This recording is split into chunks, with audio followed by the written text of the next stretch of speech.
Hey, let's do some homework. This is 1.5. We're looking at the solutions. I'm doing number 271. It's log base 3 of 9a cubed over b. If I'm expanding this, the way I'm going to view it is as a top and a bottom.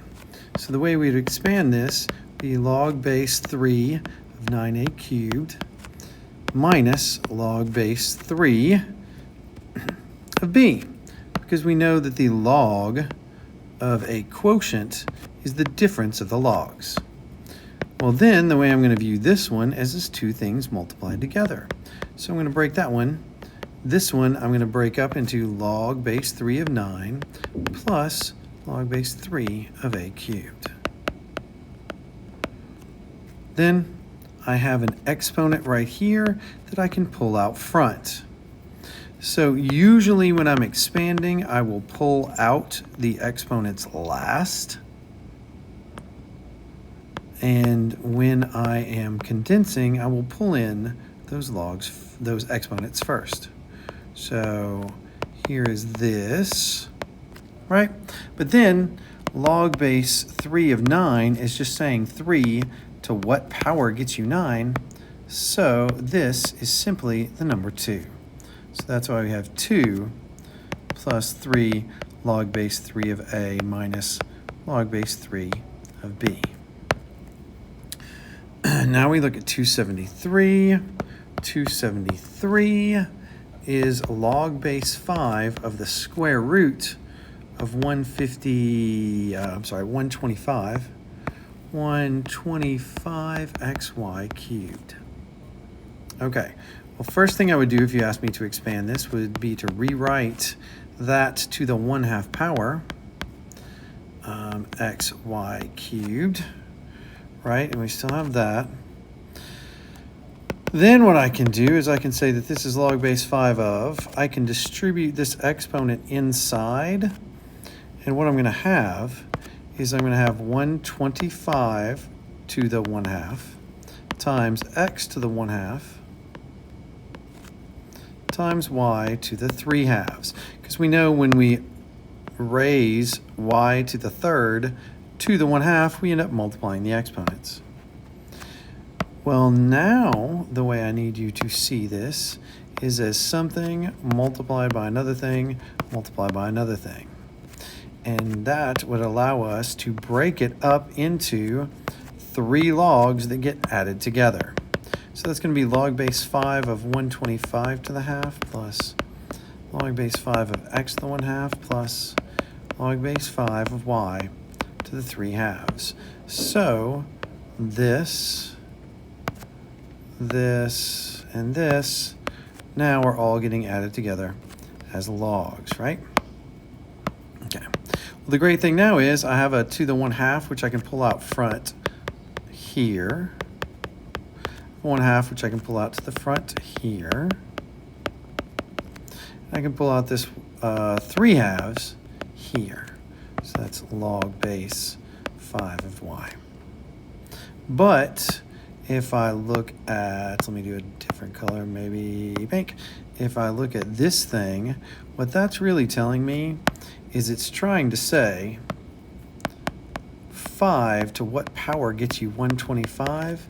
And the answer is 3, because a log is just an exponent. A log is just an exponent. So this is 1/2 3, but I guess that would give us 3/2, wouldn't it?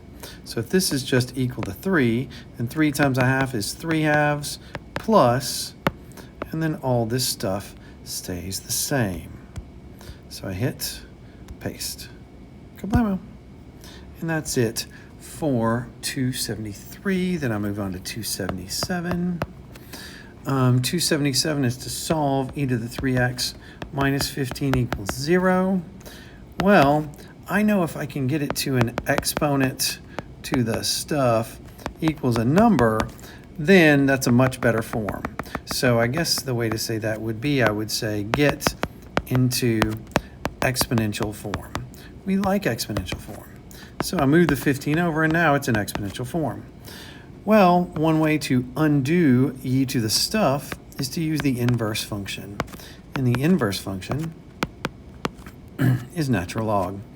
So if I take the natural log of both sides, which I'm allowed to do because natural log is 1 to 1, these cancel each other out in a sense, and I get 3x is equal to the natural log of 15. Then you simply divide and get the natural log of 15 divided by 3 is what x is. 282. If I look at 282, I'm trying to solve 4 times 2 to the 3x minus 20 equals 0. Again, I want to change the form. A lot of math and science is about form. I'm going to get that into exponential form. So first, I would move over the 20, and then divide by 4, and now it's in exponential form. Why do I do that? Because I now know that I can take the log of both sides. And the reason we do that is because log is such a powerful tool, it allows us to pull down exponents. I can pull down the exponents like so, but now I have the natural log of 5 divided by the natural log of 2 is equal to 3x. In other words, x is equal to the natural log of 5 divided by 3 ln 2. We just divided both sides by ln of 2 and then divided both sides by 3. 287. So if I look at 287, I'm trying to solve the log, which there's an understood base 10, right?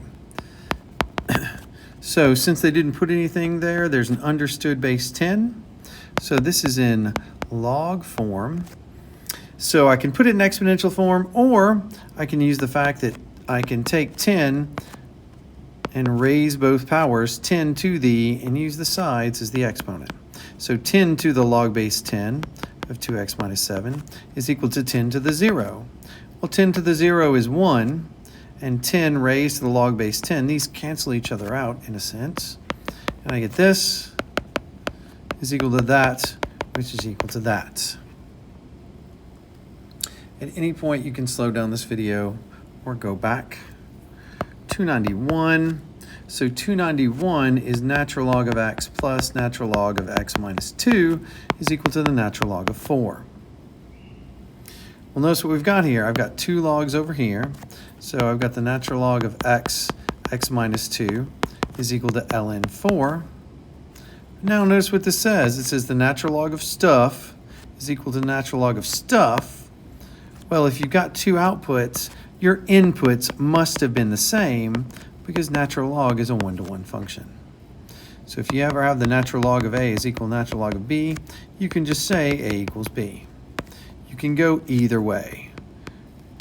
Notice earlier we were taking this and taking the natural log of both sides, but now we know if we have natural log of stuff is equal to the natural log of stuff, we can just set those inputs equal. So now I've got x squared minus 2x is equal to 4. And we know that we like to get equations set equal to 0 when we're solving by hand. So I get this, and the reason we set equal to 0 is so that we can factor. So on this side, is that going to factor nicely? Oh yeah, that's going to be, no, it's going to be minus 4. Is that the right thing that we have? We have this minus 2, that's 4. And so then I guess I'm going to do x is equal to negative b plus or minus the square root of b squared minus 4ac all over 2a.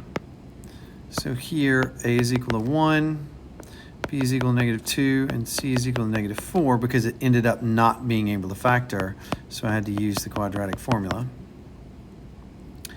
So this is going to end up being 2 because negative 2 with this negative is positive. Plus or minus negative 2 gets squared minus 4 times 1 times negative 4 over 2 times 1. So you're going to get 2 plus or minus the square root of 4 plus 16 all over 2, which is just 2 plus or minus the square root of 20 over 2. If you get this far, yay, good on ya. But hopefully you also see that you can simplify and break this into 2 over 2 plus the square root of 20 over 2. And then also you know that the square root of 20 is just 2 root 5. So when we do that, I end up writing that as 1 plus 2 square root of 5 over 2. Those cancel out, and I get 1 plus the square root of 5. So why was that difficult? Well, because you had to use the quadratic formula, and then this simplification may have been a little ugly. If you can get this far, you should be very happy, but then let's work on trying to simplify. So that's 291. I only have one more left on this video. So 299 is asking you too, if you know that n of t is equal to 1300 times 2 t to the 4th. N is the number of bacteria, and t is the time in days. It wants to know how many are present after 15 days. Dude, all you do is put in 15. And before, well, yeah, let's just do that. So you originally started off with 1300 and you double every 4 days, right? So this is doubling, but what do you have to put in here to make it multiply by 2? You have to put in 4. 4 divided by 4 is 1. So every 4 days it's going to double. And notice when you put in 0, you get 0 over 4, which is 0. 2 to the 0 is 1. So your initial value, n of 0, is just 1300 is your initial value.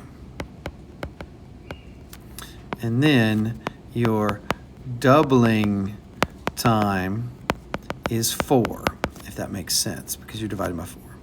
So in this case, you're just going to take whatever 1300. So I'm going to take 1300. What's up? Give me just a second. Times 2 raised to the 15 divided by 4.